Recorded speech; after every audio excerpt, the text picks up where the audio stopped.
Me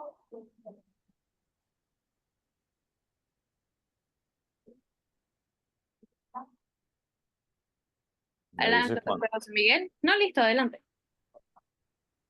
Buenas noches a todos, bienvenidos a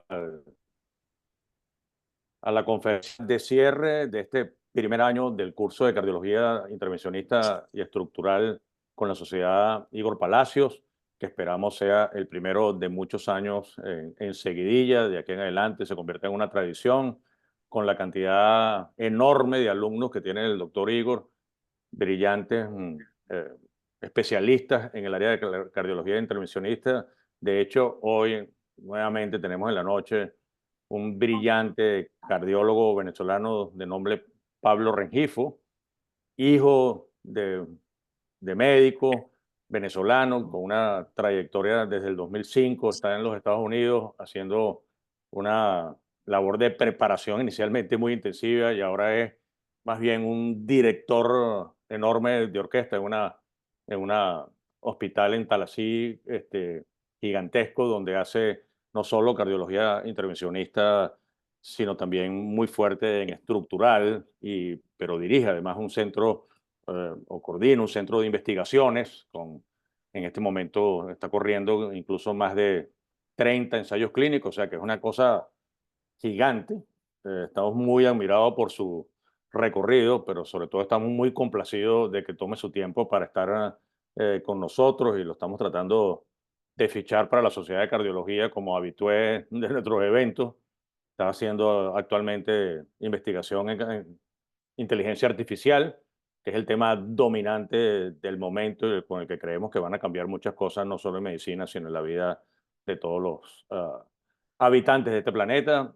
Así que le damos la bienvenida a Pablo. Nos va a hablar de la descarga del ventrículo izquierdo en el contexto del infarto agudo del miocardio. No lo voy a explicar, él lo va a explicar durante la conferencia, pero es una charla tremendamente interesante.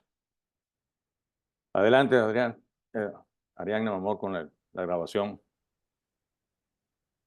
Primero que nada, muchísimas gracias por la oportunidad de estar en este foro a la Sociedad Venezolana de Cardiología, para permitir a la Sociedad de Igor Palacios, mi mentor, mi amigo, a una persona muy especial en mi formación y en la persona que yo me he convertido, um, de tener la oportunidad de compartir con ustedes en Venezuela y en algunos otros sitios de Latinoamérica.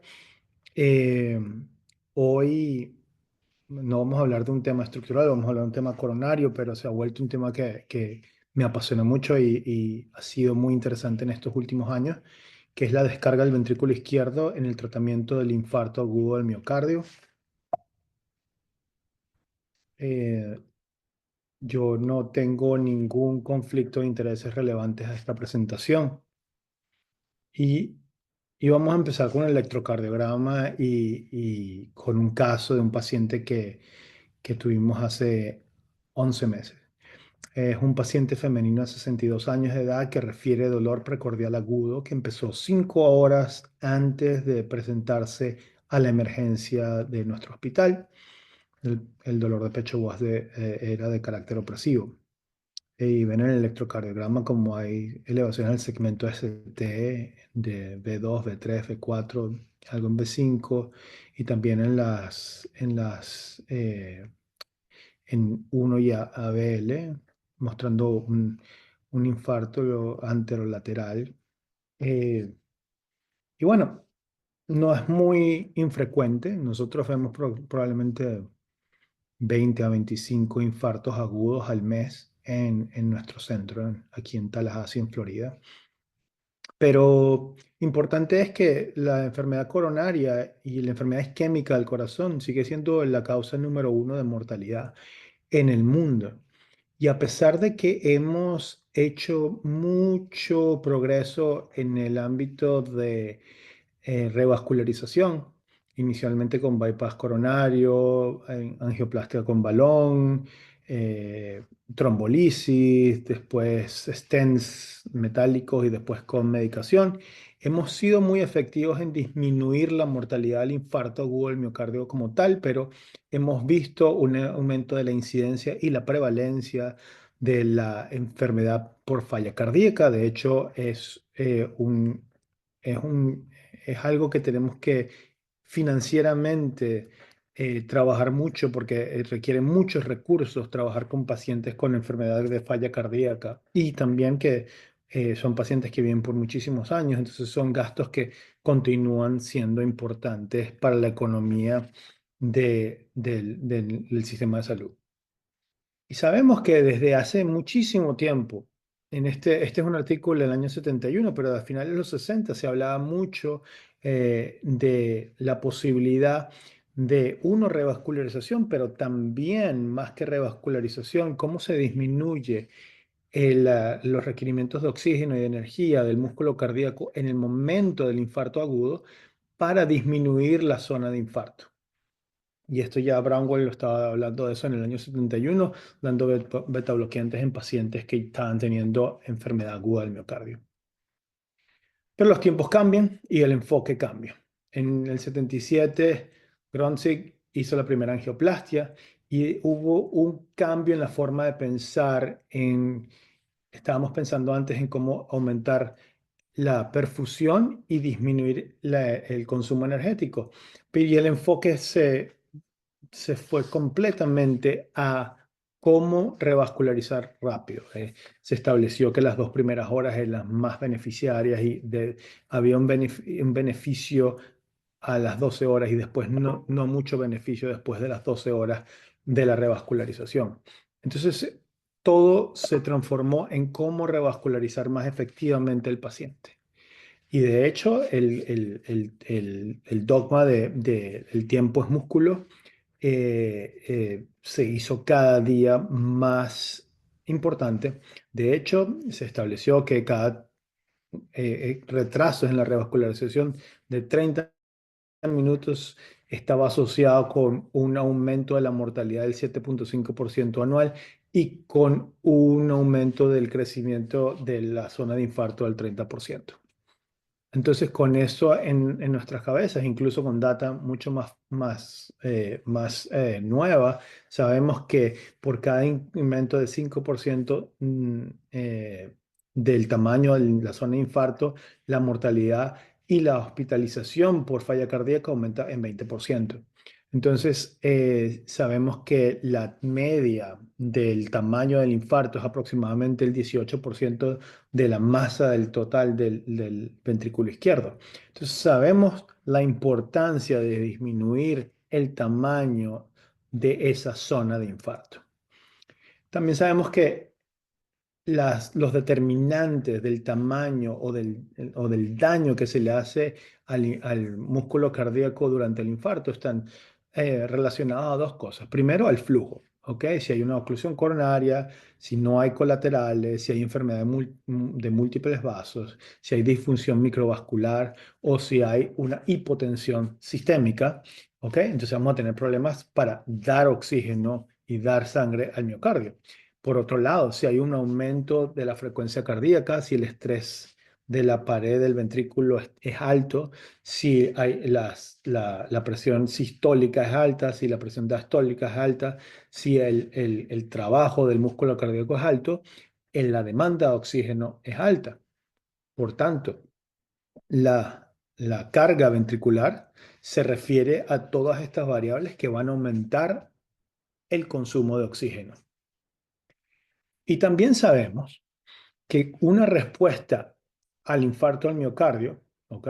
Es el aumento del estrés de la pared del ventrículo izquierdo. Y sabemos que eso va a traer como consecuencia cambios compensatorios maladaptativos en los cuales hay primera hipertrofia, pero al final va a ser una falla sistólica que va a convertirse en una dilatación de la cavidad con una cardiomiopatía dilatada. Pero sabemos que los componentes del estrés de la pared, que es el cambio agudo que sucede con el infarto del miocardio, es un incremento del la presión al final de la sístole y un incremento del volumen al final de la diástole. Y sabemos que si podemos manipular estas dos variables, podemos disminuir el estrés de la pared del ventrículo. Entonces, teniendo eso en cuenta y sabiendo que como ven en verde, estos son dos gráficos básicamente dicen lo mismo, y lo que quiere decir es que sabemos lo mismo desde el año 75 y todavía sabemos lo mismo en el 2015 y vamos a saber lo mismo en el 2025, que la mayoría del gasto energético o del consumo de oxígeno ocurre a través del trabajo mecánico del ventrículo. Y sabemos que ese trabajo mecánico está más que todo relacionado con los periodos de isovolumétricos en sístole y en diástole. ¿Ok? Entonces sabemos que tenemos mecanismos para alterar esto. Y estoy yendo un poquito al final de la charla, al principio de la charla, pero vamos a hablar de lo que hacen las válvulas, disculpen, las bombas transvalvulares. ¿Ok? Las bombas transvalvulares que toman sangre del ventrículo izquierdo y la depositan en la aorta disminuyen la presión, que son los círculos azules, la presión al final del sístole, ¿ok? De la sístole. Y disminuyen también, ¿ok? Los volúmenes al final de la diástole y hacen que la curva de presión-volumen se vuelva, en vez de algo casi como un rectángulo, se vuelve como un triángulo. Al hacer eso, eso se traduce en una disminución del consumo de oxígeno del miocardio. Y estamos estableciendo algunos principios a lo que se refiere cómo funciona fisiológicamente y hemodinámicamente una bomba transvalvular. Hasta el momento hemos hecho más que todo hincapié en la cardoprotección debida o dirigida a los daños por reperfusión y no por los cambios isquémicos. Los cambios isquémicos nos hemos enfocado durante los últimos 30, 40 años en revascularización para parar los cambios isquémicos y luego nos concentramos en cómo evitar el daño por reperfusión. Los daños por reperfusión se ha establecido dos diferentes pathways que protegen a la mitocondria del músculo cardíaco, el risk pathway y el safe pathway para proteger la mitocondria. ¿Ok? Y esto todo ha sido, más que todo, deberíamos decir, dirigido a la protección del miocardio por el daño por reperfusión. Sabemos que cuando hay isquemia, ¿ok? Hay una disminución de la fosforilación oxidativa, hay disminución de producción de ATP, por ende hay un incremento de ADP, AMP cíclico, santinas oxidasas, y eso produce un ambiente en el cual se pueden producir especies de oxígeno reactivas, ¿ok? Y cuando se exponen a oxígeno hay cambios inflamatorios, los cuales conllevan a la muerte celular y a daño por reperfusión. Entonces, ¿qué podemos hacer durante el tiempo en el cual hay cambios reversibles en los cuales el miocardio está stun, no puede reaccionar? Entre ese momento y el momento en que hay una hipercontractura irreversible del miocardio. Hay algunas cuantas cosas que se pueden hipotizar y hacer hipótesis y crear hipótesis para probables estrategias de tratamiento. Está el condicionamiento isquémico remoto, el condicionamiento isquémico después de la isquemia, está la descarga del ventrículo izquierdo de forma mecánica, que es de la cual vamos a estar hablando hoy. Pueden haber terapias moleculares dirigidas a este proceso y se ha postulado hipotermia e hiperoxigenación como probables mecanismos o estrategias para tratar al músculo cardíaco que está pasando por infarto agudo del miocardio y en que queremos evitar problemas de reperfusión. Pero volviendo y enfocándonos en el concepto de la descarga del ventrículo izquierdo y la reducción del consumo de oxígeno por el miocardio, sabemos que podemos tratar la frecuencia cardíaca y podemos tratar el estrés de la pared del miocardio. Si podemos disminuir tanto la presión al final del sístole y el volumen al final de la diástole. ¿Ok? Y sabemos que disminuir la carga va a disminuir el consumo de oxígeno, a la necesidad de consumir oxígeno del músculo miocardio. Entonces, bajo estos conceptos, un grupo de investigadores y uno de los más importantes, el doctor Karas, el doctor Kapoor, van a ver sus nombres muchas veces en los experimentos que vamos a hablar. Hicieron un primer experimento, ¿ok? Utilizando cochinos. Ellos hicieron dos grupos con infartos del miocardio de la pared anterior, ligando la descendente anterior de estos animales, ¿ok? En el primer grupo hubo una oclusión por 120 minutos, después se hizo la reperfusión y después de 120 minutos se sacrificó al animal para poder hacer un análisis del miocardio. El otro grupo se produjo el mismo tipo de infarto, se esperó 120 minutos y después se colocó una cánula a nivel de la aurícula izquierda a través de una punción transeptal. Se tomó la sangre y se retornó a la arteria femoral. Con esto disminuyendo la precarga del ventrículo izquierdo. Lo que ellos encontraron fue una disminución significativa del tamaño del infarto del miocardio, lo cual llevó a pensar que probablemente esto era un mecanismo protector. Ya a este punto se conocían algunos pathways para la protección del músculo del miocardio, específicamente quinasas protectoras que inhiben la apoptosis y que protegen a la mitocondria, como son el PERK y el PAKT. ¿Ok? Estas dos quinasas protectoras fueron sobreexpresadas en las áreas de infarto en los animales con disminución de la carga o descarga del ventrículo izquierdo asociado a esperar 30 minutos y después revascularizar. Entonces empezamos a ver la idea de que hacer primero la descarga del ventrículo izquierdo potencialmente puede mejorar la reperfusión del ventrículo izquierdo, preparar el ventrículo izquierdo para esa revascularización y entrada de oxígeno al miocardio. Pero, importante, imagínense ustedes que usted está teniendo un infarto del miocardio, llega con dolor de pecho, casi no se puede quedar tranquilo.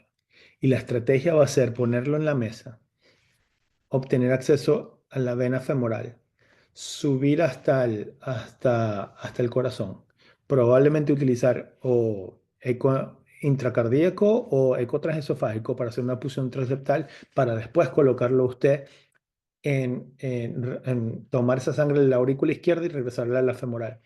Esperar 30 minutos y después reperfundirlo. Es un poco impráctico. Al mismo tiempo que estos estudios se estaban haciendo, salió al mercado una bomba transvalvular con la idea de proteger el ventrículo durante intervenciones o angioplastias de alto riesgo. ¿Ok? Tomando esto en cuenta, este mismo grupo de investigadores decidió rehacer el mismo estudio, pero esta vez hacer una oclusión de la arteria descendente anterior por 90 minutos. Luego, uno de los grupos de animales se reperfundió y se esperó 120 minutos para después obtener el corazón y analizarlo. El otro grupo se colocó la bomba, ¿ok? Y se esperó 60 minutos. Luego se reperfundió y se esperaron 2 horas para obtener el corazón y ver el tamaño de la cicatriz. Lo importante que se vio aquí fue que en el grupo de reperfusión la cicatriz o el infarto fue más grande que en el grupo que se le hizo primero la descarga del ventrículo izquierdo y luego la reperfusión, ¿ok? Como se ven en los dos primeros cuadros. Pero importante, si vemos el tercer cuadro, hubo una expresión mucho mayor de una molécula que se llama SDF1A. SDF1A es una citoquina protectora que no solamente promueve o inhibe la apoptosis, pero también recluta células madres.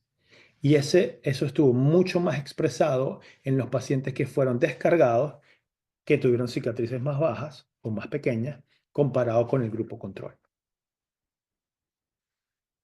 Esto también demostró lo mismo con otros factores, como son, hablamos antes del ERK y el AKT, que son factores, perdón, quinasas protectoras de la apoptosis y que protegen la mitocondria.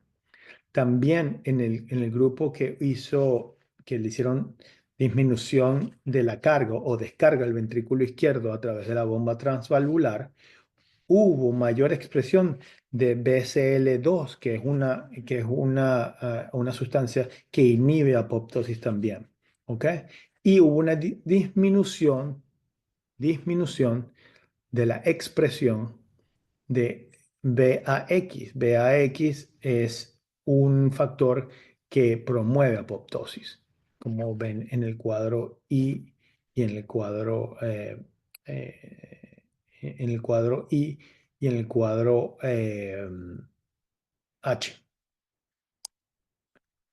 Importante, se empieza a establecer cómo el trabajo mecánico de una bomba transvalvular se empieza a traducir a procesos fisiológicos y fisiopatológicos, en los cuales podemos determinar que ante una obstrucción aguda de una arteria coronaria, la descendiente anterior, con la descarga primaria, hay una disminución del consumo de oxígeno y hay un aumento del oxígeno a nivel del músculo cardíaco, porque también se reclutan al disminuir el estrés de la pared del miocardio, se reclutan colaterales que pueden llevar sangre y oxígeno a esos tejidos. También empezamos a entender que hay un incremento de la secreción o de la habilidad o biohabilidad de SDF1 alfa que promueve al sistema RISC y el SAFE, que contienen las enzimas que hablamos antes, la AKT y la RK, y esto cambia el balance a cardioprotección porque VAX, que es una sustancia que es proapoptótica, está disminuida en comparación BSL2, que es una sustancia que inhibe la apoptosis. Entonces hay una protección del miocardio. Entonces, después viene la pregunta, ¿por qué 30 minutos? 30 minutos hasta el momento era el tiempo que se usó en el primer estudio utilizando drenaje de la aurícula izquierda. Entonces, los investigadores del mismo grupo y otros investigadores también que se fueron añadiendo al grupo grande, que es esto de protección del miocardio, decidieron hacer un estudio en el cual al mismo tipo de animal lo dividieron en 4 grupos. Uno con reperfusión directamente. Otro le hicieron descarga por 15 minutos y después reperfusión. Otro, 30 minutos de descarga y después reperfusión. Y después otro en el cual hicieron reperfusión primero y después hicieron la descarga de último. ¿Ok? Que es algo que pasa mucho en el trabajo clínico. Uno empieza a abrir la arteria y después la presión arterial empieza a bajar y uno dice, bueno, déjame poner una bomba transvalvular, pones la transvalvular y terminas el procedimiento. Entonces, lo que encontraron es que nada más en el grupo 3, que fue el que se descargó por 30 minutos y después se reperfundió, hubo la disminución del tamaño del infarto en comparación con los grupos de reperfusión nada más o nada más 15 minutos o poner la bomba transvalvular después de la reperfusión. Aún más importante y más interesante, se encontró que cuando tú comparas un animal de estos, cómo es el metabolismo y cómo es la función mitocondrial de ese músculo del miocardio basalmente, y lo comparas con las diferentes técnicas de revascularización, haciendo descarga del ventrículo izquierdo primero y luego revascularizando o haciendo revascularización de una sola vez, se encuentra que se preserva la función mitocondrial mucho mejor con primero la descarga y después tratando la reperfusión. Y más aún, con microscopía electrónica se puede ver que la citoarquitectura se mantiene mucho mejor de las mitocondrias cuando se hace la descarga primero que cuando se hace la reperfusión primero, viendo la reperfusión primero mucho más edema y mucho más inflamación. Y también todos los complejos asociados a la producción de energía y a la utilización de sustratos están mucho mayores en el grupo que se hace primero la descarga que en el grupo que se hace la reperfusión primero. También es importante que hay niveles elevados de SDF1 alfa en el grupo 3, que es el grupo que se le hace los 30 minutos de descarga primero y luego revascularización, que en cualquiera de los otros grupos, incluso que en el grupo en que no se le hace el modelo de infarto.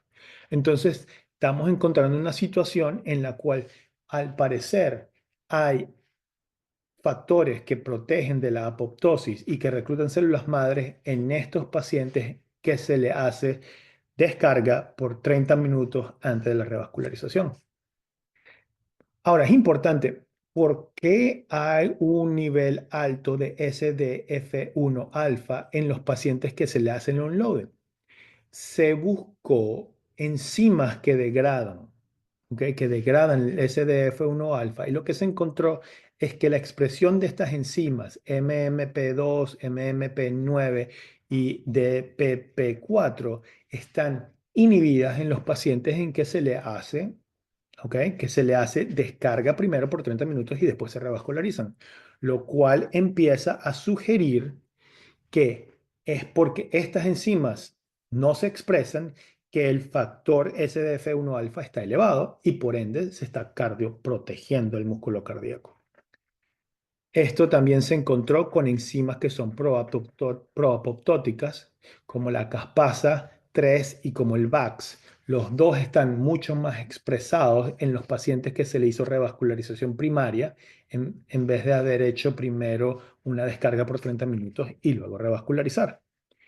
Entonces, estamos teniendo una tendencia la cual lleva a la protección de la mitocondria, la protección del metabolismo y la protección del reclutamiento de células madres en el momento del infarto agudo del miocardio.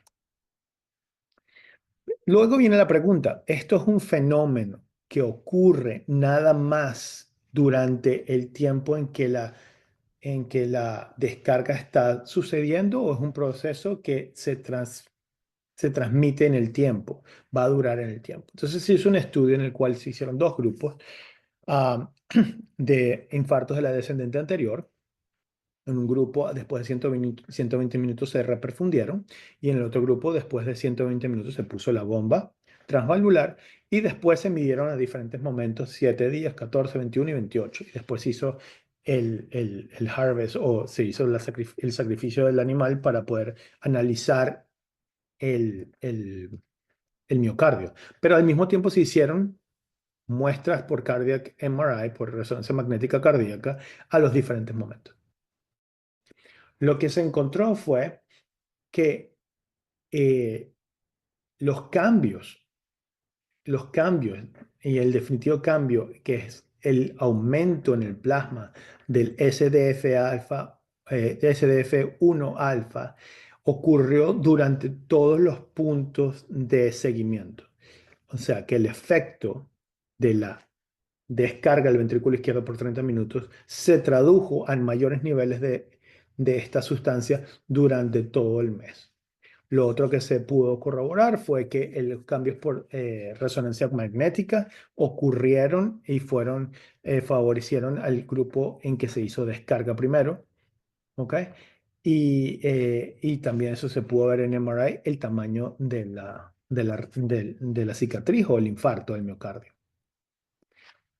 Más aún, en mediciones de BNP o factor natriurético, tanto en la sangre de los animales como directamente por obtener eh, muestras del músculo cardíaco, se vio que el BNP el factor natriurético estaba disminuido en comparación con los animales que recibieron reperfusión primaria en vez de descarga del ventrículo izquierdo. Otro factor importante se encontró un factor aumentado, el factor cerca. El factor cerca es un factor que se encuentra en células malignas y los protege de procesos de apoptosis. Entonces, esa molécula se encontró sobreexpresada en los animales que recibieron descarga primaria en el miocardio. La calcinuria, que es proapoptótica, estaba disminuida, el colágeno estaba muy disminuido y obviamente el colágeno forma parte de la cicatriz. Entonces, obviamente, si hay menos cicatriz, va a haber menos colágeno tipo 1. Esto llevó a poder plantear una fisiología y una fisiopatología de lo que pasa con las bombas transvalvulares y cómo afectan el proceso de protección del miocardio. Si comparamos los dos paneles, podemos ver cuando hay reperfusión primaria, hay un aumento de las enzimas que consumen el SDF1 alfa. Al tener esta disminución, hay una menor activación de los pathways RISC y SAFE, lo cual lleva a cambios proapoptóticos y la pérdida de la integridad de la mitocondria, el metabolismo y el uso de sustratos energéticos, lo cual conlleva a muerte celular, aumento del tamaño del infarto o de la cicatriz que se traslada a un mes después. Cuando tienes la descarga primaria del ventrículo izquierdo, vas a tener una disminución de las enzimas que consumen SDF1 alfa. Eso se va a traducir a una mayor cantidad de SDF1 alfa activando los mecanismos SAFE y RISC, los cuales llevan a cambios inactivación de cambios proapoptóticos y la preservación de la integridad de la mitocondria, del metabolismo y del uso de los sustratos, lo cual lleva a la supervivencia de la célula, reduce el tamaño del infarto que se transfiere a 28 días. Con esto en mente, se hace inicialmente, se publica el diseño del estudio STEMI-DTU, que fue el estudio piloto. ¿Okay? Los estudios pilotos se hacen para, más que todo, uno, para ver qué tan seguro es algo, qué tanto se puede hacer sin aumentar el riesgo del paciente, pero más importante, también es para determinar algunos parámetros como lo que vamos a ver en un segundo. El diseño básicamente fueron pacientes que presentaron con infartos agudos del miocardio anteriores, referidos para angioplastia primaria. Después de que el electrocardiograma confirma el diagnóstico, el paciente si firma el consentimiento, es añadido al estudio. Los pacientes se preparan de la misma forma en que normalmente se hacen. Se hace una inserción se hacen los angiogramas para ver que realmente está teniendo una oclusión de la arteria y se coloca un introductor de 14 French, ¿ok? Ese introductor, una vez está presente, el paciente es randomizado a dos grupos diferentes. Uno es descarga e intervención inmediata. El otro es descarga por 30 minutos y después revascularización. Y la revascularización puede ser femoral o radial. Realmente no había ningún tipo de requisito. La explantación de la bomba transvalvular tenía que ocurrir por lo menos 3 horas después del procedimiento. O sea que por lo menos tenían que esperar 3 horas. Una de las cosas que fue muy prometedoras es que las pacientes que son los puntos azules, no hubo pacientes que la intervención fuese hecha antes de los 30 minutos. Los operadores tenían la posibilidad de que si el paciente estaba inestable o el dolor de pecho era demasiado fuerte o alguna variable que los incomodara, podían intervenir antes de los 30 minutos si era necesario. Entonces, esto llamó la atención porque esto fue una señal muy prometedora. Lo que se encontró en todos los subgrupos, ¿ok? En todos los subgrupos, los pacientes con ah, infartos tratados con reperfusión inmediata tuvieron cicatrices más grandes que los tratados con primero descarga por 30 minutos y después intervención. Sin embargo, la diferencia fue significativa cuando la suma de los segmentos ST en el electrocardiograma eran mayores de 6 milímetros. Eso queriendo decir, el tamaño es más grande, más beneficio. Um, y bueno, eso empezó a ser una premisa que demostró útil para el diseño de un estudio que se realizaría a posteriori. Um, Al mismo tiempo, se empezó a pensar que probablemente la bomba transvalvular no solamente tenía los beneficios directos en el miocardio, pero también había un beneficio de reperfusión como tal. Lo que se encontró es que cuando la bomba estaba activada, el flujo a través de las coronarias, incluso la coronaria ocluida, como en este estudio en que se ocluye la descendente anterior, pero se ve con la inyección de microesferas y que después se miden con velocidades, con CFR, con velocidades de reserva, se encontró que el flujo coronario aumenta tanto en la arteria que no está ocluida como en las arterias que están ocluidas. Entonces, se postuló que lo que se está viendo es un aumento del flujo colateral que permite perfundir mejor esa zona y por eso se ve flujo en la arteria, distalmente de la oclusión.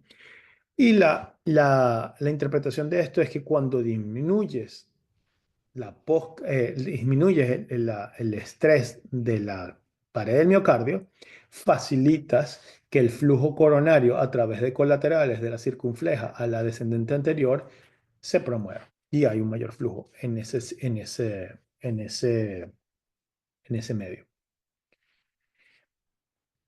Y, I mean, podríamos decir que de forma muy aleatoria, pero al mismo tiempo, eh, los doctores Kellen y Radcliffe y Semenza ganan el premio Nobel por descubrir eh, mecanismos de la adaptación de células a la falta de oxígeno. Ellos descubren sobre todo una molécula llamada HIF1 alfa que facilita la adaptación de las células a la hipoxia.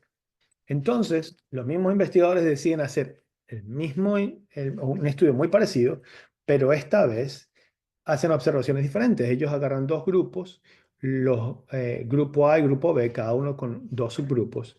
En el grupo A hacen una oclusión de la descendente anterior por 90 minutos. A uno le ponen la bomba, al otro no le ponen la bomba y lo sacrifican. Y luego el grupo B también los ocluyen por 90 minutos. A uno le ponen la bomba y a otros no le ponen la bomba. Hacen la reperfusión de la descendente anterior. Esperan otros 120 minutos antes de sacrificarlo. La observación más importante es que obviamente, bueno, los dos grupos que tuvieron la bomba en la bomba tienen menores cicatrices o menores áreas de infarto.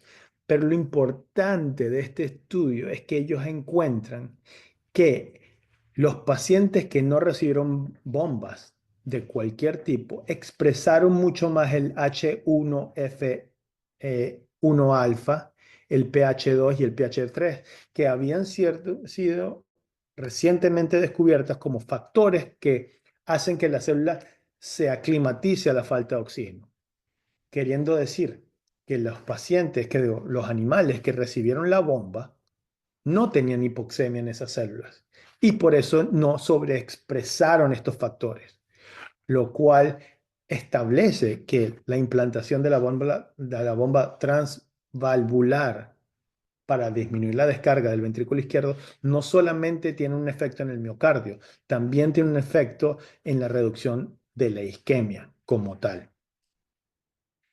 Um, Cuando se hizo este tipo de investigaciones con diferentes mecanismos de potencialmente descarga del ventrículo izquierdo, como es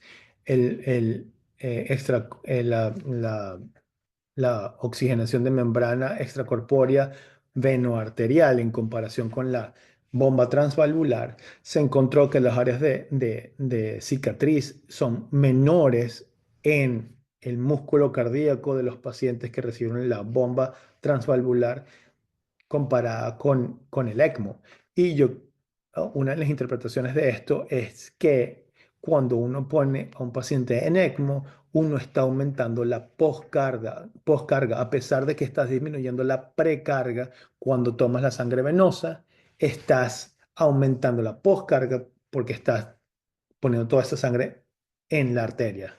Entonces, se encontró que en esos pacientes que se hizo este tipo de mecanismo de descarga del ventrículo izquierdo, si ustedes ven el lado izquierdo completamente, es animales que no tuvieron la ligadura de la descendente anterior. Esos son los pacientes que están, como se dice, son pacientes normales. Y ahí ves la utilización de sustratos, ¿ok? Energéticos normales. Luego, en un verde más oscuro que está a la derecha, estás viendo pacientes que con revascularización normal. ¿Ok? Ligaron la arteria y después lo revascularizaron. Ven cómo cambian los colores, o sea que los sustratos están siendo utilizados diferentemente. Luego, cuando ven TVP en esta zona aquí, ¿ok? Este es normal, esto es reperfusión inmediata, y luego aquí esto es pacientes que se usa la bomba transvalvular, se parecen mucho a la utilización de sustratos que ocurre en pacientes que no tienen infarto. Y después tenemos otra vez, estos son pacientes que se pusieron en ECMO. Entonces vemos que ECMO se parece mucho a los pacientes que se revascularizan de forma normal y los pacientes que se usa la bomba transvalvular se parecen mucho a los pacientes que no tienen infarto. Y cuando comparamos los pacientes que se ponen en ECMO con los pacientes que usan una bomba transvalvular, los pacientes con una bomba transvalvular, el citoesqueleto de las mitocondrias de esos pacientes se parecen mucho a los pacientes, ¿ok? Que no se les hizo infarto. Esto nos habla de un proceso de protección más no sé si la palabra fidedigna, pero más efectiva del ventrículo izquierdo cuando se utilizan bombas transvalvulares que ECMO o reperfusión directa. Y esto también se expresa en el funcionamiento de la mitocondria y la reducción del estrés oxidativo que ocurre en el infarto, sobre todo con la expresión del complejo 1, es mucho mayor en los pacientes que se usa bomba transvalvular que en pacientes con ECMO o que pacientes que se le hace en reperfusión inmediata. Y también de la respiración ligada al ATP es mucho mejor con la bomba transvalvular que con los sistemas tanto reperfusión inmediata como ECMO. Entonces ya tenemos también basamientos fisiológicos del metabolismo y del uso de, de- y el uso de sustratos energéticos en comparación en el funcionamiento normal, en donde se usan ácidos grasos libres y glicólisis, y en reperfusión y en ECMO venoarterial, en el cual están inhibidos o están disminuidos significativamente. Esto es lo que trae o lo que la base científica de entonces el diseño del STEMI DTU, que es el tiempo entre la descarga del ventrículo izquierdo desde el paciente que llega al hospital hasta el momento que se hace la descarga en pacientes con elevación del segmento ST en la cara anterior. Entonces, estos son los factores de inclusión para el estudio. Era importante. creo que la mayoría son cosas bastante lógicas. Creo que de las cosas importantes, como un estudio que va a estar muy controlado por resonancia magnética, era que no hubiesen tenido un infarto antes en la cara anterior o que tuviesen stents puestos en la cara anterior. También importante era que no tuviesen anticoagulantes, o sea, pacientes con fibrilación auricular, porque la complicación de todo esto iba a estar relacionada a eh, em, sangrado. Y aquí vas a utilizar un introductor 14 French.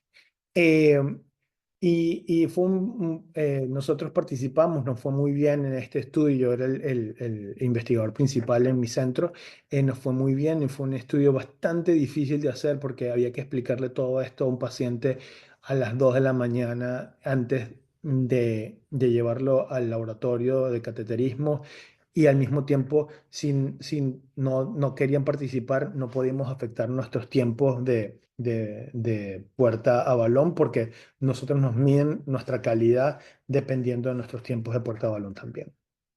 Entonces, el propósito primario del estudio era el tamaño del infarto medido por resonancia magnética a 3 a 5 días y después repetido a 6 meses. Algunos los otros endpoints secundarios está la mortalidad cardiovascular, shock cardiogénico, hospitalización por falla cardíaca, implantación de desfibriladores o de resincronización, el tamaño de infarto eh, como un porcentaje a 3 a 5 días. Y después, un endpoint secundario importante, que era la seguridad del procedimiento, era riesgos vasculares en los pacientes que recibieron la bomba transvalvular. Entonces, regresando a nuestro paciente, no sé si se acuerdan, tenía elevaciones anterolaterales del segmento CT, con cambios, con depresión del segmento CT en las cordiales inferiores. El paciente firmó el consentimiento para participar en el STEMI DTU trial. Antes de randomizar, el paciente necesitaba evidencia de hipoquinesis de la cara anterior por ecocardiograma o ventriculografía y de apropiada arterial femoral. Y entonces, basado en esto, el paciente, bueno, están corriendo al revés, pero si ustedes ven, tiene una arteria femoral bastante generosa y tiene cambios, como vieron, tiene cambios importantes con un wall motion abnormality importante en la cara anterior. El Impella se puso de una forma sin mucho problema. Nosotros hacemos todos nuestros accesos femorales usando ultrasonido, agujas muy pequeñas para asegurarnos que estamos donde queremos antes de hacerlo más formal. Y luego de 30 minutos se tomó el angiograma. Una de las razones por las cuales ellos no quieren que hagas el angiograma hasta los 30 minutos es porque a veces incluso con el angiograma puede haber embolización de partículas, de trombos, y esto podría cambiar los resultados microvascularmente muy tempranamente y favorecer un infarto más grande. Entonces ellos no querían tomar ni la foto por 30 minutos. Ahora, yo les quiero decir una cosa. Cuando uno empieza la bomba transvalvular, los pacientes se quedan dormidos, los segmentos ST disminuyen, el paciente realmente no está isquémico. Y eso fue algo que cuando yo empecé a ser el investigador primario o principal en mi centro, tenía mis colegas que estaban un poco ah, eh, nerviosos de hacer este estudio. Cuando la primera vez que tú haces uno de estos pacientes y lo haces de esta forma, quedas convertido. Piensas que estos grandes infartos deben ser tratados de esta forma. Bueno, después se pasó la guía en la descendente anterior. Usualmente cuando pasas la guía, yo creo que a todos ustedes les pasa también, la arteria suele abrirse sola.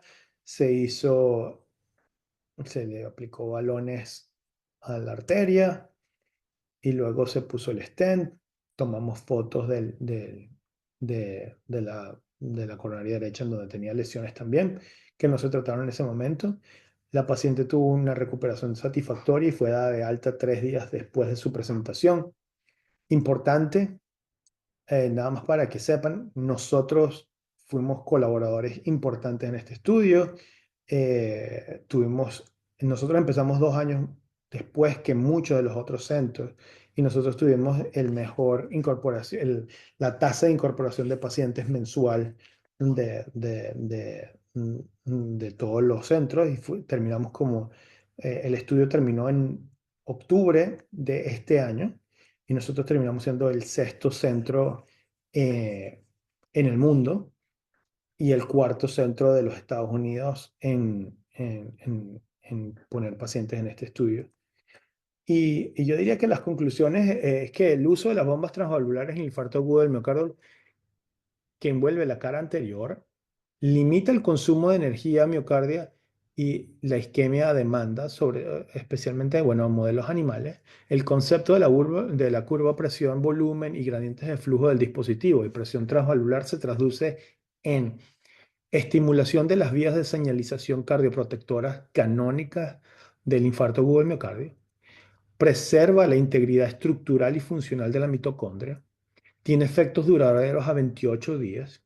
El estudio piloto en humanos mostró un beneficio en reducción del tamaño del infarto en pacientes con infartos grandes a nivel electrocardiográfico y el estudio randomizado con bombas transvalvulares se presentará en el TCT del 2025 y veremos los resultados y veremos qué dice la ciencia y cómo se comporta esta bomba en los seres humanos y cómo se traduce o cómo se balancea el riesgo de sangrado de poner un introductor 14 French en un paciente con un infarto agudo del miocardio al cual vas a anticoagular y al cual vas a dejar en antiplaquetas por mucho tiempo. Muchas gracias por su atención. En verdad, feliz Navidad, próspero año nuevo.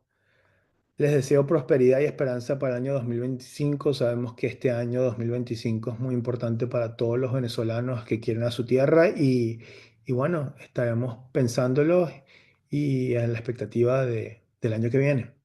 Un gran abrazo para todos. Muchísimas gracias por su atención y cualquier pregunta, creo que ahorita vamos a tener una sesión de preguntas y respuestas. Muchas gracias.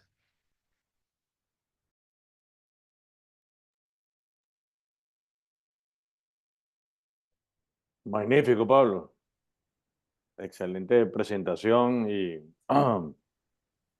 fantástica área de estudio. La verdad es que bien soportada tanto mecánica como como molecularmente, como neurotransmisores, como cambios estructurales, el uso de descargar el ventrículo antes de revascularizar o reabrir la arteria. Luce como muy interesante. Además, te felicito por haber sido el reclutador con mejor rata de reclutamiento del estudio, que supongo que no es nada difícil porque esto es, es realmente complicado. Si es normalmente complicado hablar con alguien para darle una pastilla, imagínate tú explicarle todo este procedimiento tan sofisticado en el contexto de un infarto y después reclutarlo. O sea, fantástico, tienes tremendo equipo de soporte. Supongo que el doctor Carlos Caldera, que nos está acompañando, y el doctor Bartolomé, que está desde Margarita, se acaba de vestir básicamente. Imagínate, alguien en este simposio desde Margarita, ¿cómo podrán tener la cabeza distraída? Pero bueno, ahí está el hombre fiel a sus preceptos.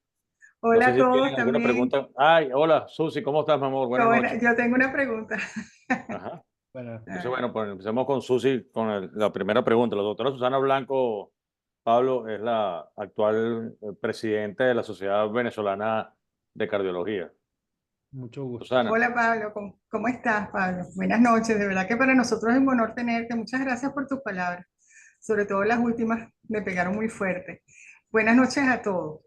Lo que yo quería preguntarte, yo recuerdo, a raíz del Nobel, de este factor de acondicionamiento de oxígeno, donde la célula de una forma u otra expresa esos genes, para adaptarse a esa isquemia que tiene. Pero eso es un mecanismo adaptatorio de la célula, compensatorio, si se puede decir. Y para nosotros los cardiólogos tiene mucho que ver con aquellas fases que hablamos de preacondicionamiento, de reacomodo, de remodelación, de recuperación de un miocardio a lo mejor que estaba adormitado, que estaba isquémico y se va recuperando en la medida de lo posible. Mi pregunta es expresa. Dado el conocimiento de la función de este H1F1 alfa, ¿tú no crees que y que pusiste ahí en los estudios que disminuían los mensajeros, cuando se ponía el dispositivo, disminuían los mensajeros para estos factores? Quiere decir que disminuía la expresión de los genes, porque los mensajeros habían disminuido. Pero ¿tú no crees que de una forma y otra, cuando cese la estimulación por dispositivo o cuando esta no sea totalmente necesaria, habrá algún tipo de dificultad del miocardio para volver a su acondicionamiento y mejoría en relación a estos factores que lo ayudan es acomodarse a una situación adaptativa de falta de oxígeno? ¿Tú no crees que esto perjudicará esa respuesta compensatoria que a través de estos factores tiene nuestro corazón ante la isquemia?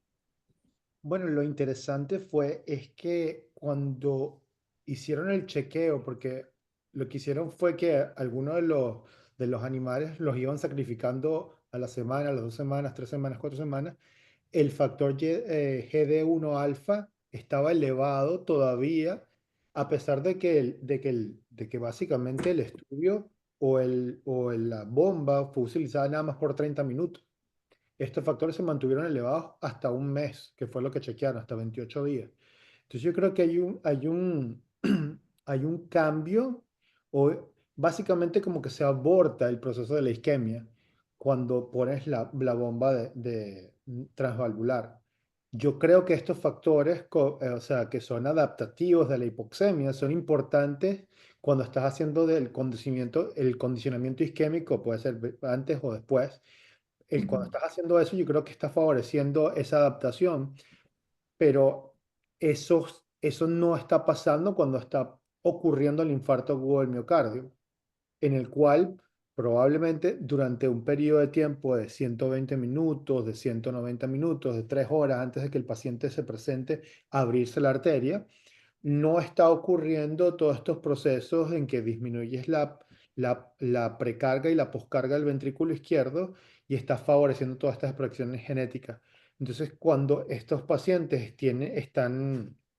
están siendo con el factor H1 alfa, que básicamente es adaptativo de la hipoxemia, realmente no estás teniendo todo esto, es un proceso muy largo, que después cuando tú abres la arteria y entra el oxígeno en este microambiente que es tóxico, básicamente. Son oxígeno que es básicamente hiperreactivo, aumenta el área de inflamación alrededor del área isquémico y el área del infarto.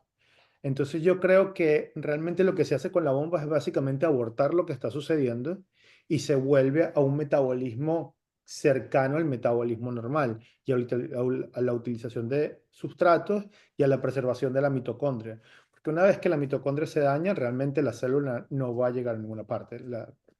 El músculo se va a infartar. Claro que sí, y al disminuir los mensajeros quiere decir que no se está expresando este factor compensatorio de hipoxia. Obviamente porque no se necesita.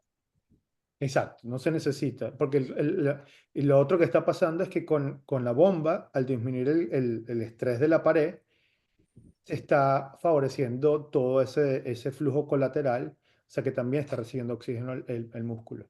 Pero Así es. está recibiéndolo de una forma sana porque no se encuentra en una situación donde no se puede generar ATP y la mitocondria está funcionando perfectamente. Gracias, Pablo.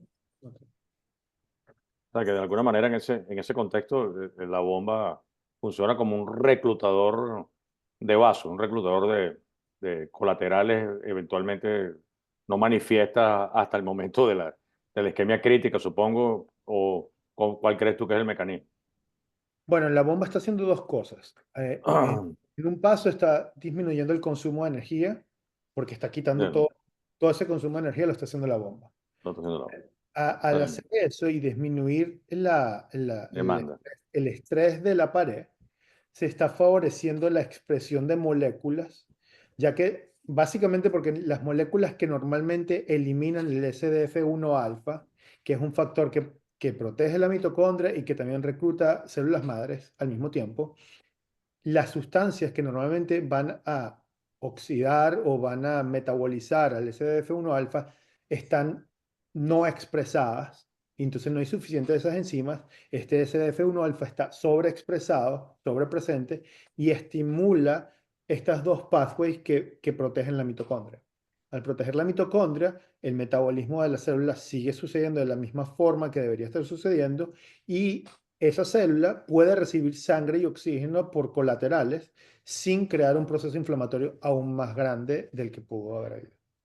Que la ponga en peligro de una apoptosis inminente Exactamente, a través de la protección mitocondrial. exactamente.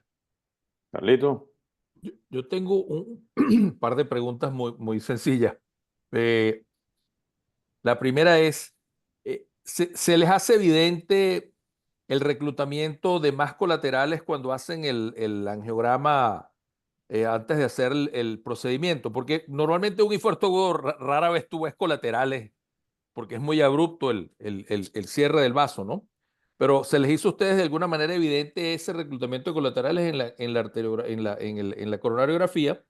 Y la segunda es el manejo de la medicación que tuvieron con el paciente. Me imagino que ustedes por protocolo al colocar la bomba, el sistema de asistencia ventricular, inmediatamente anticoagularon al paciente.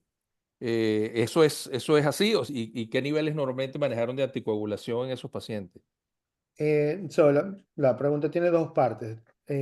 Lo primero es, la randomización fue después de que se inyecta la femoral para ver que es suficientemente grande y que se ve la falla en la cara anterior o la hipodinamia en el ventriculografía. En ese momento se tiene que esperar 30 minutos para poder inyectar la coronaria. La coronaria no se puede inyectar por 30 minutos. Te tienes que quedarte sentado, tranquilo, esperando. ujú, Eh, a tu primera pregunta, a tu pregunta sobre las colaterales, yo diría que la respuesta más importante de eso era que el paciente que venía con el dolor de pecho y quejándose, una se vez queja le menos. ponen la bomba, se calma, se queda dormido y Sí, eso es increíble. empieza a roncar y aparte de eso, el electrocardiograma en el monitor, el segmento CT empieza a bajar. La frecuencia Interesantísimo. cardíaca también baja. La Ujú. otra cosa, tú estás preguntando de la anticoagulación, usualmente se da 100 unidades por kilogramo de heparina, o sea, más o menos para mantener un ACT de entre 250 y 300, que es básicamente lo que uno pone en Lo cualquier. hacemos de rutina. Lo que hacemos de rutina. No, no es algo diferente. Ahora, lo que sí cambia en la farmacoterapia en la sala de cateterismo es que en ese momento empiezas a darle beta-bloqueantes, en ese momento empiezas a darle hidralazina o vasodilatadores. Ellos querían que nosotros tuviésemos una presión arterial no mayor de 135 milímetros de mercurio. Ellos querían que de una vez uno empezase a tratar heart failure, falla cardíaca, en el laboratorio que el tratamiento de la falla cardíaca, porque recuerda, parte del protocolo es que la bomba se iba a mantener por 4 a 5 horas, de entre 4 horas, perdón, y 24 horas. O sea, si lo hacías en la noche, podías dejarlo hasta el día siguiente, con tal de que no fuese más de 24 horas. Entonces, había mucha farmacoterapia que se podía hacer, que tenía la presión arterial de 160 milímetros de mercurio sistólica, uno estaba dándole medicinas para bajar la presión arterial. Eh, tu ¿Eso pregunta, incluía nitroglicerina o no estaba permitido la y nitroglicerina? nitroglicerina también. Eso era más o menos ad lib lo que uno quisiese. La pregunta tuya sobre si vimos más colaterales, la realidad es que uno iba directo cuando pasaban los 30 minutos, ya uno tenía el catéter guía listo para insertarlo en el tronco principal Y en realidad, inyectando el tronco principal, uno no veía en general muchas colaterales a la descendente anterior. Claro, no inyectábamos la La correa derecha antes, claro. primero, sino que estábamos haciendo la inyección de de la izquierda. de la izquierda. Entonces, yo no recuerdo haber visto más colaterales. Sin embargo, todos los angiogramas que todos hicimos van a ir a van a ser estudiados por un core lab para analizar. Independiente. Ujú. Y en particular, ¿notaste si por casualidad a los 30 minutos había más arterias abiertas que lo usual, después de descargar el ventrículo por 30 minutos? Y No, anticoagular al paciente, por supuesto. realmente, usualmente la arteria estaba cerrada, Estaba cerrado. arteria estaba cerrada. Cosas curiosas que notamos mucho, como todos los pacientes recibieron ecocardiogramas con contraste y también resonancia magnética entre 3 a 5 días, porque recuerdan que es un estudio sobre todo de resonancia Sobre el magnética. tamaño del infarto, ¿no? Lo que vimos fue muchos coágulos o trombos en el aneurisma, en el área del infarto. Mm. Mucho más de lo que, y en los dos grupos, en el control y en el grupo que recibió la bomba. Lo cual hace, yo me acuerdo cuando estaba en la escuela de medicina que cuando uno tenía en el librito, que ya no me acuerdo cómo se llama el librito que uno usaba, pero en el librito que yo tenía ahí en el clínico, te decían que había que darle cumadina y eso se dejó de usar, ya Total, yo no he usado total. cumadina en ningún infarto anterior, pero realmente todos estos pacientes, o no todos estos pacientes, pero como la Porcentaje mitad muy alto. tenían trombos en la pared anterior, En la cavidad, dentro en de la la cavidad. cavidad. Sí, en la cavidad. No es que era un infarto hemorrágico, sino que tenía trombos en la cavidad. Tenía trombo en la cavidad. Lo Claro. que sí se vio es que ese coágulo suele haberse ido al mes, ya no estaba ahí. Y al Lo que parecer es confirma. algo bastante Y subclínico. ahí, a esos pacientes los decidiste anticoagular completo con ese hallazgo, definitivamente, ¿no? No, Y con esos hallazgos los pusimos o en Xarelto o en Eliquis, o sea, lo pusimos en algún tipo de alguna anticoagulación, anticoagulación quitamos directa. después del mes. Sobre todo que en muchos, y ya esto es mi experiencia, y nosotros tuvimos 24 pacientes distribuidos entre los dos grupos, el control, y vimos que realmente el infarto mejoró. O sea, El esa parte. tamaño del infarto se redujo. Sí, claro, nosotros estamos blinded, no sabemos cómo se veía la cicatriz en la resonancia magnética.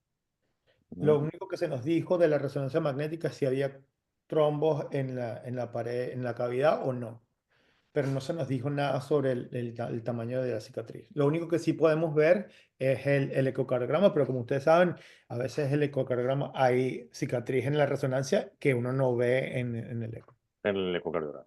De hecho, probablemente vieron tanto trombo porque hicieron resonancia, porque probablemente en el eco no se veía tampoco el trombo, porque a menos que hayas hecho eco con contraste o no sé si Lo- usan rutina Los hicimos contraste o con no. contraste, sobre todo cuando empezamos a recibir esos reportes de la resonancia, empezamos a hacer más contraste en Ah, esos ok. ecos del tercer día. Y lo Fíjate, correlacionas, y ahí sí a se mí me gustó. correlacionó. Eco con contraste y resonancia fueron más o menos equiparables después. Sí, sí, sobre cuando empezamos a usar el contraste, sí, empezamos a ver una. Qué bueno, está interesante. Porque, Fíjense, muchachos, qué interesante este diseño experimental que presenta Pablo, porque es uno de los más completos que a veces uno oye en relación a la prueba de algún dispositivo o herramienta diagnóstica o terapéutica en cardiología. Fíjense lo siguiente. Estamos hablando de un procedimiento con unas imágenes en hemodinamia. Luego estamos hablando de unas imágenes que se dieron en la parte de resonancia y eco, más allá de la subjetividad del eco, pero también se hizo resonancia. Pero además de eso, en el diseño experimental incluyen el hecho de que mejorar o no la expresión de estos factores que son un indicio de que si el miocardio está o no está hipóxico, si mejora la hipoxia o sigue hipóxico. Es decir, un diseño experimental muy bueno, Pablo, porque incluyó las tres cosas y eso verdaderamente me parece bien importante Sí, para o demostrar la sea, efectividad, no solamente con imágenes, sino a nivel de la célula, a nivel del consumo de oxígeno del miocardio, de la cantidad de oxígeno y de los factores reguladores de esto dentro de la célula. O sea que está muy bien, sí, uno ve este grupo que muy viene completo. haciendo, ellos, la mayoría están en Boston y es un proceso que han llevado casi 15 años de trabajo, ¿no? Muy de hormiguita y probando cada paso, no solamente qué bomba usar, qué tiempos efectivos y qué tiempos no son efectivos, cómo hemos estado usando la bomba de una forma probablemente equivocada durante los últimos 10 15 años que la bomba ha estado, usualmente uno usa la bomba cuando el paciente ya se va Está de en declive, picada, ¿no? está en Y, declive. Sí. y cuando tú ves en el infarto en que ellos utilizan la bomba después de revascularizar el infarto, el tamaño del infarto es el mismo que si no hubieses utilizado la bomba. Entonces, no, ha hecho, y cómo hacer que cambios hemodinámicos sean traducidos a cambios moleculares y cómo la expresión de las moléculas cambian y cómo eso hace sustento para poder hacer un estudio tan grande, porque realmente, como decían ustedes, o sea, hablar con un paciente en la medio de la noche, uno también está cansado, todo el mundo está cansado, explicarle, mira, voy a hacerte el infarto, te voy a abrir la arteria, pero te voy a promover, mi propuesta para ti es retrasarlo media hora para ponerte esta bomba que nosotros creemos que te va a proteger de tener falla cardíaca de aquí a 10 años, que eso es el proceso que tarda más o menos todo Que la remodelado el ventrículo y sí, la falla hasta que final. tienes realmente la cardiomiopatía dilatada. Entonces, sí, fue todo un proceso, sobre todo hacer estos infartos en el estudio fueron buenísimos, porque yo hacía los infartos y es un chat, ¿no? En un teléfono y Ujú. está chateando con Bill O'Neill o con Jeff Moses y con toda esta gente. Y ellos te dicen, no, yo creo que eso es una derecha dominante que de seguro, y terminaba siendo la derecha dominante que llegaba Increíble, hasta Apex y increíble. daba aceptables. Entonces, sí, fue un estudio bastante como dicen aquí, challenging, pero fue bastante. Una vez que uno de mis partners iba haciendo uno, oye, Pablo, se quedó dormido en verdad. O sea, el tipo, y el EKG se puso normal. Y era sorprendente, pues, ver a alguien que no le habías abierto la arteria mejorando ahí mismo. Una cosa que no hicimos fue hacerles ecos durante esos 30 minutos, viendo si esa pared empezaba a moverse. Moverse mejor o no, claro. Y o Pablo, sea que, una pregunta. Esta es especulativa totalmente, ¿no? Pero ¿qué crees tú que hubiese pasado con un diseño experimental que hubiese incluido a un balón de contrapulsación aórtica en un modelo similar de 30 minutos conectado a un balón y luego llevarlo a este mismo protocolo? ¿Cómo crees tú, así como lo hicieron con ECMO, qué crees que hubiese pasado? Bueno, yo pienso que hubiese pasado lo mismo o algo parecido que con ECMO, en el sentido de que la bomba de contrapulsación disminuye la poscarga, pero no disminuye la precarga. Entonces ese ventrículo no va a estar siendo efectivamente, un ventrículo que está descargado. realmente con el estrés de la pared está aumentado, no lo estás drenando, por decirlo de alguna forma. No me vienen las palabras en la cabeza, pero no lo estás drenando efectivamente, o sea, no estás disminuyendo esa dilatación que está teniendo agudamente. Entonces creo que la respuesta molecular a eso sería menor que con un drenaje directo del ventrículo izquierdo, en mi opinión. Am, Sabemos más o menos que una bomba de contrapulsación puede mejorar hasta 900 cc, 1 litro, comparado con una bomba transvalvular de estas, como la ACP, que es más o menos 3.5 litros por minuto. O sea, estamos hablando de un poderío mucho más grande. Entonces sí Total. creo que no ocurre, porque recordemos que todo esto también viene de la experiencia de los cirujanos cardiovasculares, que son los que nos enseñaron que cuando ellos ponían a los pacientes los infartos, los ponían en la bomba Pues, cardiopulmonar y los operaban, los tamaños de los infartos eran menores. Y era porque ellos básicamente drenaban el ventrículo, eso estaba en total reposo y mientras ellos estaban operando. Entonces, la isquemia se iba mientras ellos estaban operando. Eso no ocurre con el balón de contrapulsación y el balón de contrapulsación yo lo he visto mejorar dolor de pecho, pero no he visto que haga lo que hace la bomba transvalvular en síntomas y en Ujú. electrocardiograma. Ahora, Pablo, fíjate, recientemente se han presentado los estudios de shock ¿Qué con tal? diferentes soportes, incluso los alemanes presentaron la de bomba de contrapulsación como en el 2012, si no mal no recuerdo, 2013, después el ECMO VA y recientemente el Impela. Y el único que, bueno, que finalmente dio una diferencia y con un NNT muy relevante, apenas 7 pacientes para salvar, entre comillas, una vida, fue el Impela. Pero claro, por el otro lado, tuvo una rata de complicaciones también no muy especiales con un NT de 6, o sea que están más o menos equiparables el manejo de las complicaciones.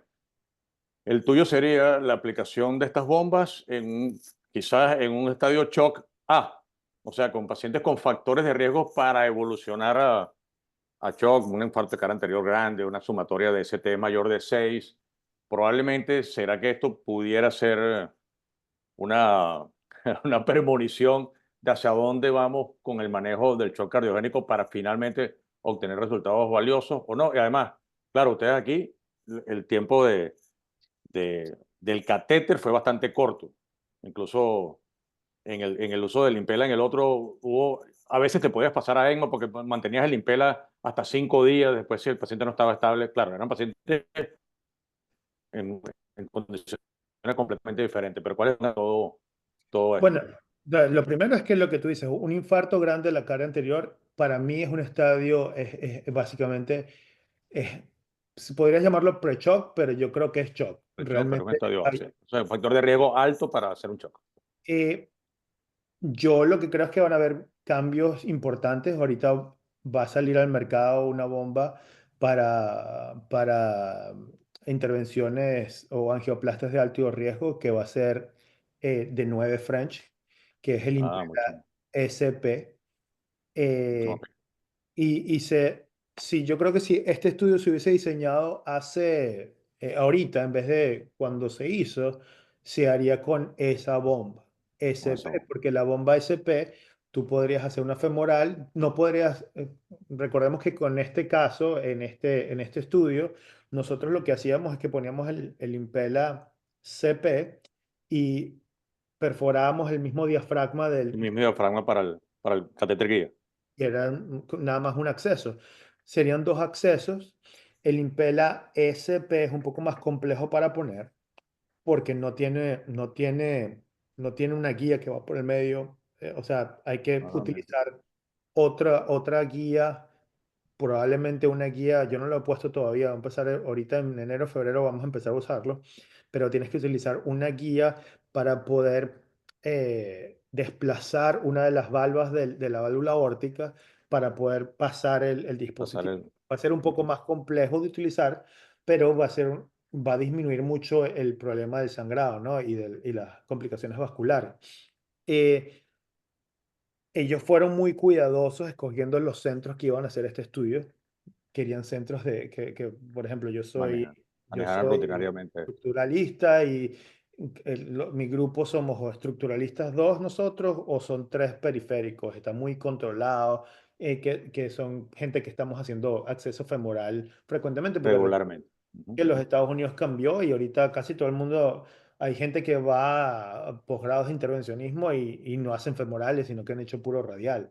No, Y entonces radial, van a ir al total. mundo después a hacer accesos femorales y qué tan buenos femoralistas son, es difícil de saber. Pero todos los accesos fueron con ultrasonido, tenían que ser centros que nada más hacían accesos con ultrasonido y con micropuncture, o sea, todo este ¿Los tipo de cosas. precerraste por casualidad? ¿Precerraste Sí. la femoral? Yo los precerraba y yo agarraba, tú sabes, esas agujas que usan las enfermeras para sacar medicinas, que son, la punta no es puntiaguda, sino que es chata, Es como sino chata, ¿no? para no punzarte. Entonces lo que yo hacía es que los precerraba y yo enrollaba el hilo en esa aguja y con la tapa la llenaba de solución fisiológica para mantenerla mojada, la sutura, y después lo dejaba ahí y cuando lo traían al salón de cateterismo otra vez, utilizaba la sutura y la cerraba al final. Increíble. Wow, Funciona bastante bien y mantiene la sutura interesante. mojada, que es lo que necesitas para que no se Después no rompa. tienes que hacer un tutorial de eso para que Sí, Carlos yo lo aprendí Bartolomé y yo de lo esta aprendamos a forma. hacer. Sí, pero funciona muy bien. Yo todo lo que yo hago lo dejo precerrado. Yo hago mis propios ECMOs también y lo hago, también les pongo su sutura. Me parece que sí, bueno, si funciona bien y si no, bueno, ya después ves qué hacen, pero si funciona, Exacto, exacto, exacto. sales de eso bien rápido, ¿no? Eh, pero yo creo que el futuro va a ser estas bombas más pequeñas, Ujú. que es lo que preguntaba el doctor Caldera. Yo creo que las bombas pequeñas van a favorecer este tipo de cosas. La bomba esta de 9 French va a dar 4,5 litros por minuto, o sea, va a ser Wow. similar, Bastante cerca al, ah, al, al al 5.5. CP. Ujú. No, va a ser superior que el CP. Superior. Ah, superior al CP, exactamente. Porque la introducción va a ser 9 French, pero después se abre como a 26 French en el ventrículo. O sea, va Wow. a ser algo grande en el ventrículo. Y funciona diferente porque el motor no está en la punta, va a estar en la parte de atrás, va a estar afuera. Entonces, funciona diferente. Pero va a estar aprobado nada más para 6 horas. Entonces, pensando en shock, este puede ser tu primera bomba, la pones en femoral 9 French, y si no funciona, después hace una escalada a una bomba 5.5. Ok, ok. Que realmente es una bomba muy superior que el CP. Es una bomba que yo uso frecuentemente. Hemos tenido problemas para tener los cirujanos cardiovasculares soportando esos casos. Entonces, lo que yo he encontrado es una alianza con los cirujanos vasculares. Ellos me hacen el graft y yo pongo el 5.5 a través de ese graft. Y Ah, mira entonces, tú. con eso puedo hacer la escalada 1 o 2 horas después de que tengo el CP y no está funcionando el CPO,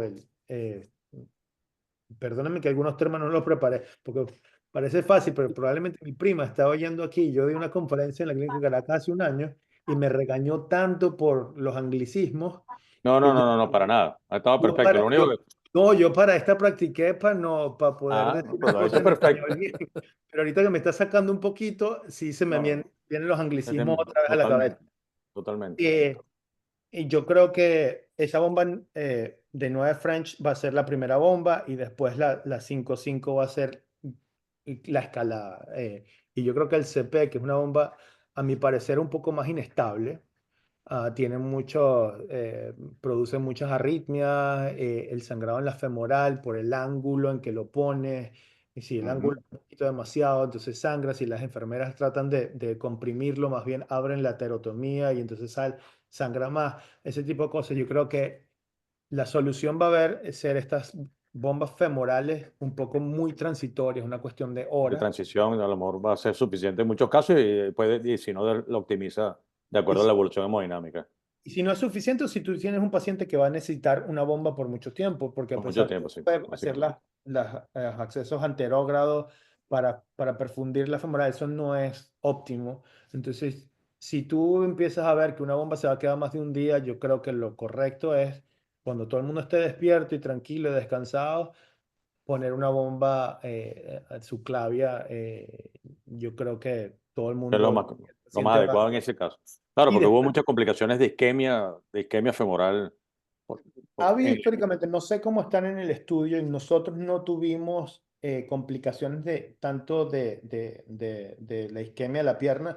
Tuvimos una complicación en que se coaguló la bomba, básicamente casi de principio a fin, de punta a punta. y cuando se fue a sacar, se taparon las arterias femorales bilateralmente y tuvo, Caray, tuvo un stroke, o sea, fue un desastre. un Y yo creo desastre. que la paciente tenía algún tipo de coagulopatía andando al mismo tiempo. Hipertrombosis, Sí. total. Entonces, ¿y dónde dejas entonces ahorita? ¿Cuándo usan ustedes balón de contrapulsación? ¿Cuándo usas ECMO? ¿Y cuándo usan bombas Yo, transvalvulares? si mi Si cirujano hay me dice algún lugar para Si cada mi uno de ellos. cirujano me dice que va a llevar al paciente el mismo día de cirugía y tiene un tronco principal que está bastante estenótico, yo creo que una bomba de contrapulsación está bien. Si yo lo estoy poniendo porque hay insuficiencia mitral aguda, como una complicación, un infarto, Un infarto agudo. o incluso a veces cuando hay ¿sabes? Se rompe una cuerda y entonces hay regurgitación mitral. Y creo que el balón de contrapulsación es suficiente. Sin embargo, a veces cuando yo no sé cuándo el cirujano va a estar disponible, yo prefiero poner un impela porque siento que el paciente va a estar Mucho mejor. totalmente y puede esperar y él puede decidir. Incluso a veces lo he hecho porque el cirujano dice que no lo quiero operar porque está muy enfermo y entonces yo lo que hago es que pongo yo o un MitraClip o un Pascal y con eso, con el Impella en su sitio y con eso lo puedo tratar más efectivamente y estoy más tranquilo, pues el paciente está más... Increíble. Qué bueno, qué bueno. ¿Y Eh, ECMO, hay alguna cosa ECMO para la que lo usan? ECMO cuando la fracción de eyección está muy baja, o sea que la disfunción sistólica es demasiado mala, pero yo cuando yo hago venoarterial, ECMO venoarterial, yo tengo la tendencia de poner el ECMO y después poner un impela para ventilar el ventrículo izquierdo. Como ven, O sea, que esa combinación. sí, para no aumentar la poscarga tanto, porque el ventrículo no la puede manejar bien. Entonces, Me llamó la atención porque vi que hay unos trials pendientes también de presentación que incluyen dos dispositivos de soporte en el manejo del shock cardiogénico. Uno tiene ECMO sí, con balón, otro tiene Impella con balón y pues, claro, el, la balón de contrapulsación también sirve para disminuir la poscarga en ECMO y mucha gente hace esa combinación. Interesante. y hay a veces que uno tiene que hacer ECMO venoarterial venoso en el cual el retorno no solamente arterial sino también venoso porque el corazón se empieza a recuperar y a medida que el balón se empieza a recuperar la nube de oxigenación como ahora hay más contracción del ventrículo, Ujú. empuja esa nube de perfusión, de oxigenación, hacia la derecha. Entonces las carótidas pueden empezar a recibir sangre no oxigenada. Wow. Entonces hay que poner una cánula, hay que hacer una Y de la cánula para que regrese la sangre al venosa, a la Al válvula venoso. derecha, con oxígeno, pase por el pulmón y llegue al corazón y cuando se contraiga, entonces esa sangre oxigenada suba. O sea, Por las eso es que carotinas oxigenadas. sí, entonces tienes Interesante. que poner ¿cómo se llama? Los oxímetros, los tienes que poner en la oreja, en la En el cabeza, pabellón auricular. Qué bárbaro. para poder ver dónde está el cloud de oxígeno, la nube de oxígeno. Increíble. El soporte tecnológico que ustedes tienen no es normal. Es una salvajada. Sí, Increíble. bueno, sí, con lo que uno recuerda, yo me acuerdo, o sea, yo ahorita, una vez que a mí me dicen bueno, que hay que hacer todo, hay unas cosas éticas importantes, ¿no? Porque la gente no sabe cuando te dice, haga todo, doctor, qué significa, y nadie se puede imaginar eso, ¿no? Entonces, a veces hay que ser muy franco con la gente y decirle, mira, yo no creo que tú quieras que yo haga todo, porque todo duele y a tu papá todo no lo va a salvar igual. No lo Lo va a voy a salvar eso. asegurar tiempo, pero no lo voy a salvar. O sea, Exactamente.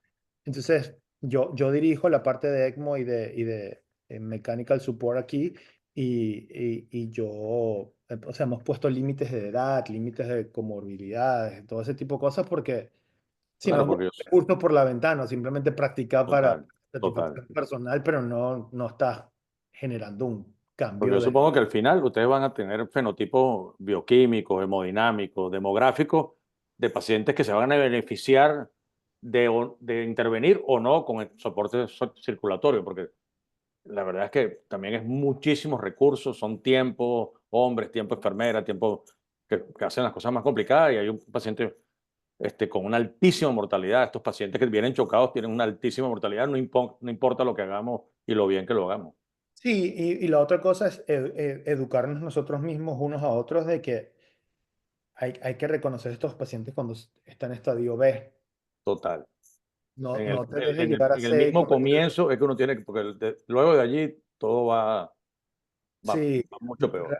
realmente eso es también, cuando tienes una sola falla, un solo órgano, y los puedes soportar, porque básicamente es como llaman ahora diálisis, lo llaman terapia de reemplazo renal, es que terapia de reemplazo cardíaco, terapia de reemplazo pulmonar, si estás haciendo veno ECMO, ¿no?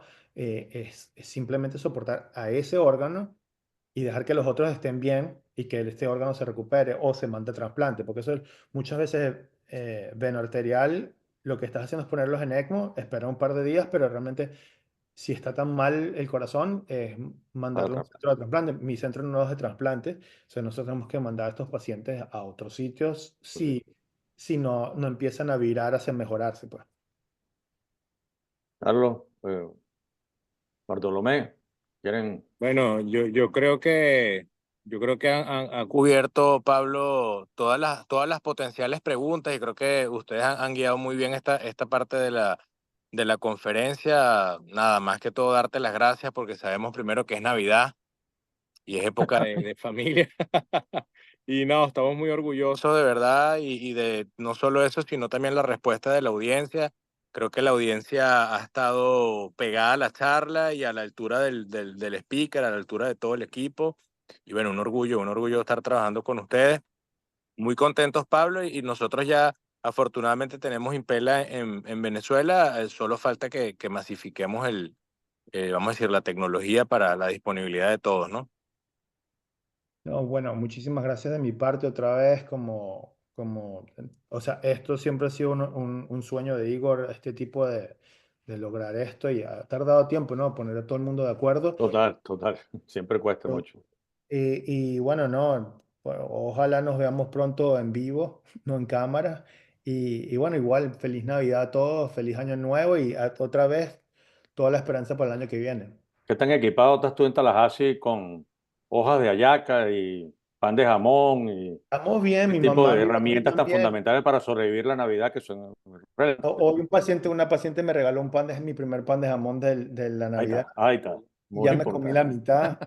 mitad. eh, así que vamos bien.